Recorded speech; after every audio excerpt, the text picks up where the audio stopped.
Assalamualaikum warahmatullahi wabarakatuh. Salam swastiastu, namo buddhaya, salam kebajikan. Halo semuanya, apa kabar? Semoga semuanya dalam keadaan baik ya.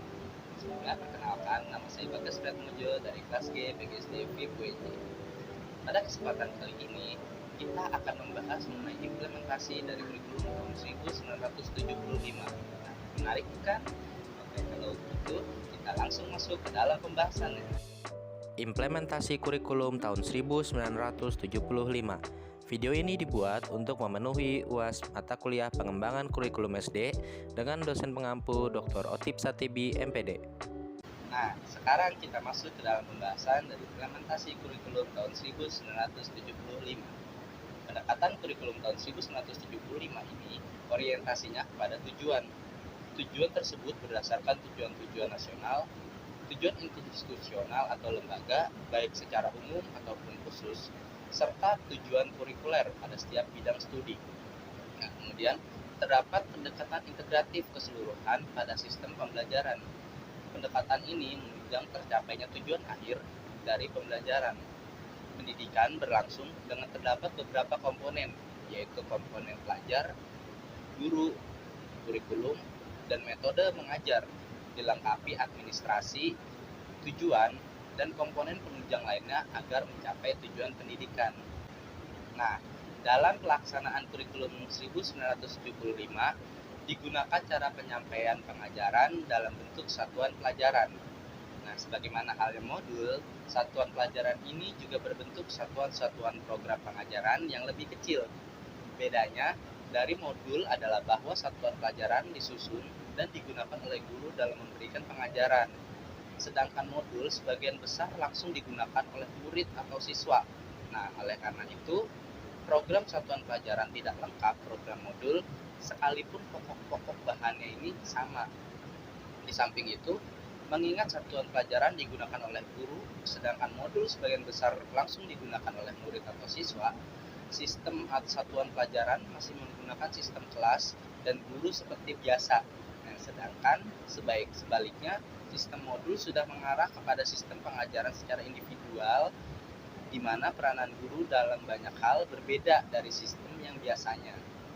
Kemudian, untuk waktu pelaksanaan kegiatan pembelajaran di kurikulum tahun 1975 di sekolah dasar, yaitu dilaksanakan sekitar 6 jam sehari atau dalam satu minggunya ini 36 jam. Nah, berdasarkan tujuan kurikulum tahun 1975, salah satunya keterampilan diimplementasikan pada hari Sabtu dengan waktu 2-3 jam dalam kegiatan rekreasi.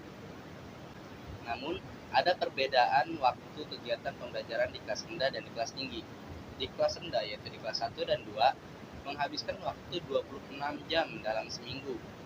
Dikarenakan di kelas 1 dan di kelas 2, dalam satu pelajaran, yaitu membutuhkan waktu 30 menit. Sedangkan di kelas 3, yaitu dalam seminggunya menghabiskan waktu 33 jam.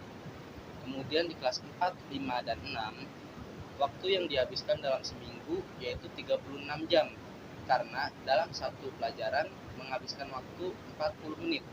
Nah, untuk mata pelajaran yang terdapat di kurikulum tahun 1975 ini, terdapat pendidikan agama, pendidikan moral Pancasila, bahasa Indonesia, IPS, matematika, IPA, olahraga dan kesehatan, kesenian, keterampilan khusus. Nah, selanjutnya ada penilaian yang dilakukan pada kurikulum tahun 1975. Ada beberapa prinsip yang diperkenalkan oleh kurikulum tahun 1975 berkenaan dengan asesmen hasil belajar. Yang pertama ada asesmen formatif. Nah, pada asesmen formatif ini terdapat beberapa level, yaitu mengingat atau remember, memahami atau understand, menerapkan atau apply, menilai atau evaluate, mencipta atau create. Nah, berbagai label ini dikembangkan oleh Bloom dan kawan-kawan dan diterbitkan dalam buku yang berjudul Taxonomy of Educational Objective yang direvisi oleh R. Asian dan kawan-kawan. Kemudian ada asesmen sumatif.